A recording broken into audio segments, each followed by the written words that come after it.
secara umumnya, perkembangan emosi dan sosial kanak-kanak ini merupakan satu proses di mana kanak-kanak mengenal pasti, memahami, dan mengawal perasaan mereka sendiri dan juga perasaan orang lain. Perkembangan emosi kanak-kanak ini amat penting bagi melahirkan kanak-kanak yang berani dan mencoba sesuatu yang baru. Kita bayangkan kanak-kanak yang dapat meluapkan perasaan mereka yang sedang marahkah, gembira sedihkah, itu menunjukkan satu perkembangan emosi yang positif. Sebab dalam arti kata lain, orang dapat meluahkan perasaan mereka itu, apa yang orang sedang rasa itu orang luahkan. Tapi sama ada luahkan secara tantrum ataupun tidak, itu kita akan bincangkan selepas ini. Ini kita dapat tengok statistik tinjauan kesihatan mental kanak-kanak yang dikeluarkan oleh Berita Esro Awani ya. Kita baca dulu sedikit keratan akhbar mengenai statistik kesihatan mental kanak-kanak. Berdasarkan statistik tinjauan kesihatan dan morbidity Malaysia pada tahun 2019, dianggarkan 424,000 kanak-kanak bergelut dengan masalah kesihatan mental, yang menggambarkan isu kesihatan mental dalam kalangan golongan kanak-kanak di negara ini sebagai satu epidemik. Persatuan Psikiatri Kanak-kanak dan Remaja Malaysia memaklumkan Pertubuhan Kesihatan Sedunia WHO pula menyatakan 20% kanak-kanak di seluruh dunia mengalami masalah kesihatan mental yang kebanyakannya tidak dikesan dan tidak menerima rawatan. Boleh dikata oleh itu perkembangan kesihatan emosi dan sosial kanak-kanak ini amat penting bagi terutama ibu bapa dan juga guru untuk mengurangkan membantu mengurangkan penurunan statistik kesehatan mental dalam kalangan kanak-kanak di Malaysia terutamanya. Persoalannya, apakah peranan penjaga dalam memupuk emosi ataupun memupuk perkembangan emosi yang positif dalam diri kanak-kanak? Kalau kita cakap pasal penjaga, bukan jaga penjaga semata-mata tu ibu bapa lah, tapi guru juga salah satu role model lah orang cakap, ataupun contoh oleh kanak-kanak. Ibu bapa dan guru ni dijadikan contoh oleh kanak-kanak. Jadi macam mana orang cakap berkata pepatah lah kan, bagaimana acuan begitu lakuinya, melentur bulu biarlah dari rebungnya. Macam mana memupuk perkembangan emosi yang positif dalam kanak-kanak itu adalah daripada ibu bapa dan guru itu sendirilah. Yang pertama, menunjukkan nilai positif dalam diri. Anda bolehlah kita hari-hari macam marah saja, anda bolehlah macam itu kan. Kalau marah-marah saja buatkan anak tekanan. Mungkin ibu bapa tu ataupun guru marah tu bukannya sengaja lah. Mungkin adalah sesuatu yang buatkan yang anak tu buatkan anak-anak tu buat sampai orang dewasa ni berasa marah. Jadi apa yang perlu buatlah, kita pun mestilah ajar anak cara buat sesuatu tu, kasih terang dia, beri penjelasan kepada dia. Janganlah macam melulu salah bah, jangan buat begini ya. Jadi kalau kita cakap begitu tanpa menjelaskan kenapa tidak boleh buat begitu, kenapa dia kena marah, jadi benda tu pun kalau kita beri penjelasan kepada mereka, dia orang akan insyaallah akan faham lah orang bilang. Tapi janganlah kasih guna bahasa kasar yang ataupun bahasa yang macam susah untuk orang faham. Kalau dia cakap ibu kenapa tidak boleh bermain dengan minyak ini kalau pasang api, macam tu. Ibu kenapa tidak boleh pasang air banyak-banyak sampai tumpah, macam itulah.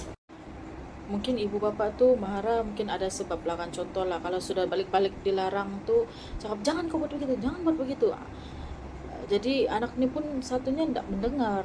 Jadi macam mana caranya, ibu bapa perlulah kasih buat penjelasan lah. Jangan bermain dengan api, nanti melecur. Contoh macam tu, melecur luka pergi hospital. Kalau macam tu mungkin diorang akan lebih faham lah. Ataupun cikgu di sekolah cakap jangan berlari, tidak boleh berlari, tapi masih lagi berlari. masih lagi berlari sampai cikgu pun teriak-teriak, jangan berlari, masih lagi berlari. Jadi kasih tahu kenapa tidak boleh berlari, kalau berlari nanti jatuh, luka macam mana, macam tu. Mungkin dengan adanya penjelasan tu mereka akan faham lah kenapa tidak boleh berlari, kenapa tidak boleh main api, ataupun kenapa tidak boleh main benda tajam. Jadi kalau kita beri penjelasan kepada mereka, jadi diorang pun akan faham kenapa benda tu berlaku tanpa tanpa takut lah dimarah, tanpa macam diorang tahulah bah kenapa kalau dimarah pun tidak boleh buat sesuatu macam tu, mesti ada sebab. Jadi kalau tiada sebab dimarah saja, makin lagi sebenarnya kalau kau marah saja tanpa beritahu kenapa, makin lagi diorang buat. Kalau terkena benda tu, baru diorang tahulah kenapa ndak boleh benda tu. Contohlah kalau jangan main api, terkena dulu melecor, baru paham kenapa ndak boleh main api, macam tu kan. Kalau kanak-kanak yang tantrum, kanak-kanak yang sedang marah, macam mana pula? Macam mana apa pula ibu bapa ataupun guru perlu buat? Okey. Kalau dorang apa orang cakap marah ataupun tantrum pada masa yang sama, kita dengarlah juga apa luahan hati dorang. Jadi dorang pun dapat merasa tempat lah kan. Dorang pun rasa yang dorang punya perasaan ni perlu didengar lah, macam tu kan. Lebih kurang kita boleh cakap macam tu lah. Okay. Contohnya lah kalau jalan-jalan pergi mall, tiba-tiba lah pula anak ni menangis lah, macam tantrum lah, nak mau jalan lah, masuk sana juga baring-baring di lantai. Tanya sama anak, kenapa kau macam ni, macam tu, macam kasar pula kan, entah apa cakap macam tu. Kenapa pula macam ni, apa yang kamu mau, contoh lah macam tu kan. Ibu bapaknya tanya lah, saya mau ice cream, contoh macam tu, saya mau ice cream sekarang juga.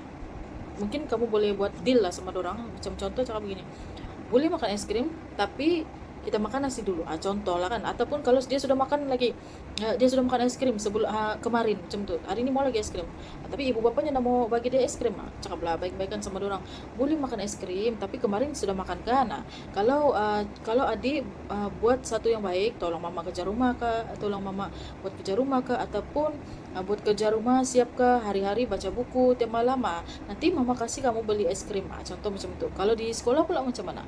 Kalau murid tu tidak mau buat kerja kah, ataupun macam tu lah kan, boleh cakap tidak mau buat kerja lah kan, apa yang cikgu bagi dia macam tidak mau tulis. Kita tanya dulu, kenapa kamu tidak mau tulis, contoh begitu. Kadang-kadang tidak mau tulis, kawan pergi ambil pemadam, kawan pergi ambil pensel, sampai dia nak mau menulis, merajuk. Jadi dengan cara itulah perkembangan emosi positif dalam diri kanak-kanak dapat orang cakap dipupuk dengan baiklah. Kalau kita dengar dorang, kenapa? Jadi dorang rasa valid lah, dorang rasa diri dorang tu pun macam ada perasaan yang boleh didengari oleh orang lain. Jadi contoh kalau orang lain pula yang tantrum di depan dorang, jadi dorang mungkin akan buat perkara yang sama.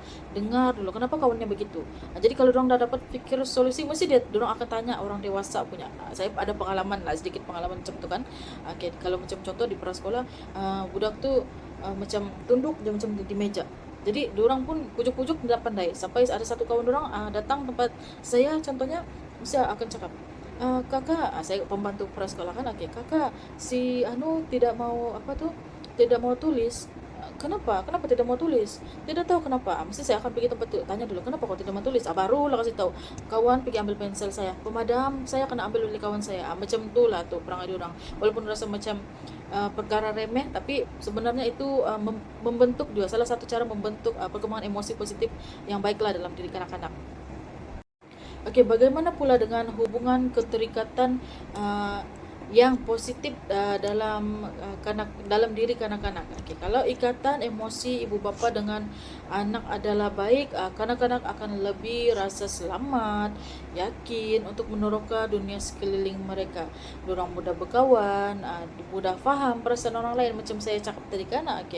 Mudah faham dengan orang yang lain. Ialah sebab kalau ibu bapanya dua-dua macam bagi contoh yang baik, saya cakap tadi, ataupun yang kedua mendengar apa yang berlaku pada diri mereka, dapat jadi mendengarlah apa yang kanak-kanak tu rasa, mestilah dorang rasa macam next time kalau aku ada benda yang dah kena dengan aku akan beritahu ibu bapa aku kalau aku dah dapat buat benda tu. Contohlah dalam arti kata lainnya, macam bahasa dewasa orang cakap, kefahaman dorang mungkin macam berbeza dengan hubungan keterikatan positif dengan negatif ni. Kalau ikatan emosi ibu bapa dan anak ni kurang baik, contohlah maksudnya macam ni, kalau jarak hubungan silaturahim ibu bapa dan kanak-kanak ni kurang sihat, boleh cakap lah memang dia bertentangan dengan yang positif tadi. Oke, kanak-kanak akan merasa takut, ragu-ragu melakukan satu perkara, besok takut membina hubungan dengan rekan yang lain. Oke, saya pernah menghadapi satu situasi macam inilah juga kan. Bukan cakap hubungan dia tidak baik dengan ibu bapak. Dia kalau nampak mama dia memang dia berlari dengan mama dia. Kalau bapak dia yang ambil dia berlari dengan bapak dia. Tapi mungkin hubungan ibu bapak tu tidak entah apa tidak bersama sudah. Jadi macam dia nampak lah yang macam ibu bapak dia ni tidak sama-sama, mungkin pernah bergaduh kah depan anak-anak kah, mungkin tidak mau bercakap kah. Jadi kanak-kanak tu kan dia macam selagi tidak disuruh dia tidak mau buat. Dia besok ataupun dia macam ni, dia tengok orang lain buat dulu, justru cikgu tiada komplain kah macam mana, baru dia berani buat macam tu. Kalau yang macam tiada ikatan emosi yang baik dengan ibu bapa ni, kebanyakan yang macam minta maaf lah, tidak semua tapi setengah lah, kebanyakannya lah kan. Okay, yang macam begitulah, ragu-ragu membuat sesuatu, macam orang cakap kesian sebab takut-takut buat sesuatu. Ada lagi sampai yang dulu pernah saya jaga kan di prasekolah, yang macam mengasingkan diri dengan orang lain. Macam contoh, ada masa-masa kanak-kanak ni bermain permainan kan. Okey, kita letak situ permainan haiwan. Okey, haiwan. Yang lain masing-masing ambil haiwan untuk bermain sama kawan-kawan. Dia masih lagi di tempat duduk dia, tengok saja kawan dia main. Dia macam mau pergi main tapi dia macam takut macam tu. Jadi bila saya cakap, "Pergilah main." Orang contoh nama Amin, pergilah main situ sama kawan-kawan macam tu. Dia macam tunggu dulu. Jadi saya panggil kawan-kawan dia yang okey, saya cakap lah, bawa si Amin main, bawa ni mainan sikit, pergi main dengan si Amin. Saya cakap macam tu lah, barulah dia macam mau main. Jadi macam perasaan takut tu kira macam diselubungi lah dalam diri diorang. Jadi itulah, kalau macam ikatan emosi ibu bapa dan kanak-kanak ni betul-betul lah mempengaruhi perkembangan emosi yang kurang baik lah dalam diri kanak-kanak. Okey, sebagai rumusan, perkembangan sosial dan emosi ni amat penting lah dalam diri kanak-kanak. Okey, kanak-kanak tu perlu didedahkan dengan pengetahuan cara mengurus emosi dengan baik. Maksudnya macam mana tadi? Okey, contoh lah, dorang ni tantrum lah kan, bahasa biasanya kita dengar. Okey, contoh dorang tantrum lah di depan kedai, di dalam mall kah, macam mana kah, kita tanya dulu, Kenapa dorang macam ni? Kita dengar dulu penjelasan dorang. Aku mau itu, aku mau beli ini, aku mau beli itu. Tapi kalau kita cakap tak boleh saja, dorang tak akan faham. Kenapa tak boleh? At least kita mesti kasih tahu, tak boleh. Kemarin sudah makan kan? Nanti kalau Adi buat baik lagi, kalau siap sudah kerja rumah, 2 hari Adi siapkan kerja rumah. Mungkin lusa Adi baru ibu belikan es krim, macam tu kah. Ataupun contoh bermain dengan pensel, apa tu orang cakap, ada kan yang macam orang main tok begitu kan. Kalau kita sudah kasih tahu ya tidak boleh buat begitu, orang macam kenapa tak boleh, syok hot, macam tu lah kan bahasa kita lah kan. Kenapa tak boleh, syok betul buat begitu tu. Nanti kita mesti kasih tahu lah, tak boleh main pensel, kasih takuk di sini, tak boleh orang cakap. Sebab kalau buat begitu nanti tercucuk tangan. Macam mana kalau tercucuk tangan? Berdarah. Kalau berdarah macam mana? Terpaksa pergi hospital. Kalau pergi hospital macam mana? Nah, sudah dapat kau bermain sama kawan-kawanmu. Contoh macam tu kan. Okey. Seterusnya, perkembangan emosi kanak-kanak ni sebenarnya bukan suatu teori, tapi kemahiran hidup yang perlu dipupuk sejak kecil lagi. Ya bukan teori semata-mata, ala kau ni setakat ini saja anak-anak ni, nanti dia faham lah macam tol lah begitu kan. Tidaklah sebenarnya. Okey, itu sajalah, sekian pembentangan saya pada hari ini. Minta maaf mana yang lebih, mana yang kurang. Saya harap perkongsian saya yang santai ini dapat memberi sedikit sebanyak ilmu pengetahuan mengenai perkembangan emosi dan sosial dalam diri kanak-kanak. Terima kasih.